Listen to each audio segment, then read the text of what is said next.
नमस्कार. आज आपण हिरव्या वाटणातील कुरकुरीत अशी पापलेट फ्रायची रेसिपी पाहणार आहोत. तर ही रेसिपी आपण शेवटपर्यंत नक्की पहा.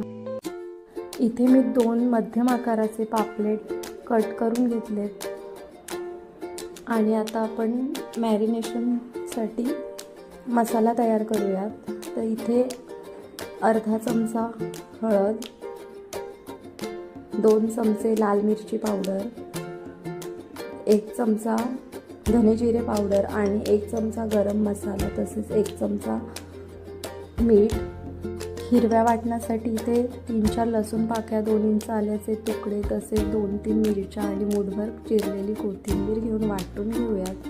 तर आता वाटण तयार आहे. तर मसाल्यांमध्ये घालून अर्धा लिंबू पिळून घेऊयात. आता छान मिक्स करूयात.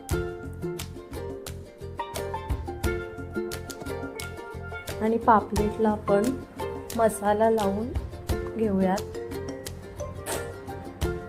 अशा प्रकारे आपण मसाले छान लावून घेणार आहोत आणि आपण आतल्या बाजूने पण मसाला लावून घेऊयात. तर आपण पाहू शकता मसाले अशा प्रकारे आपण दोन्ही पापलेटांना लावून घेऊयात आणि एक 20 ते 30 मिनटं मॅरिनेशनसाठी बाजूला ठेवूयात. आता इथे कोटिंगसाठी मी 1 वाटी रवा, पाऊण वाटी तांदळाचं पीठ आणि अर्धा चमचा प्रत्येकी हळद, लाल मिरची पावडर, गरम मसाला, धने जिरे पावडर आणि मीठ घालून छान मिक्स करून घेऊयात. इथे मी साहित्य पण दिले, आपण व्हिडिओ पॉज करून पाहू शकता. तर आपला तवा आता मस्त गरम झाला आहे. त्यामध्ये मी 2 पळी तेल घातले आणि 2-3 ठेचलेले लसूण पाकळ्या आणि 3-4 कढीपत्त्याची पाने घातली आहेत. 1-2 मिनटं आपण तव्यावर परतून घेऊयात. आता आपण पापलेटला कोटिंग लावून घेऊयात. मस्त असं हे कोटिंग लावून आता तव्यामध्ये फ्राय करायला घालूयात. आता एक बाजू 2-4 मिनटं मस्त फ्राय करून घ्यायची कुरकुरीत आणि मग पलटी करून घ्यायचे. दुसरी बाजू पण तशीच फ्राय करून घेऊयात.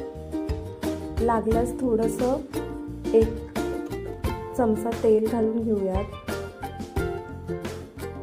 तर असा आपला हा कुरकुरीत पापलेट आता तयार आहे. तर आपल्याला आपल्या चॅनलवरच्या रेसिपीज आवडत असतील तर चॅनलला सबस्क्राईब करा आणि रेसिपी आवडली असेल तर रेसिपीला लाईक करा आणि मला कमेंटमध्ये कळवा की रेसिपी कशी वाटली ते.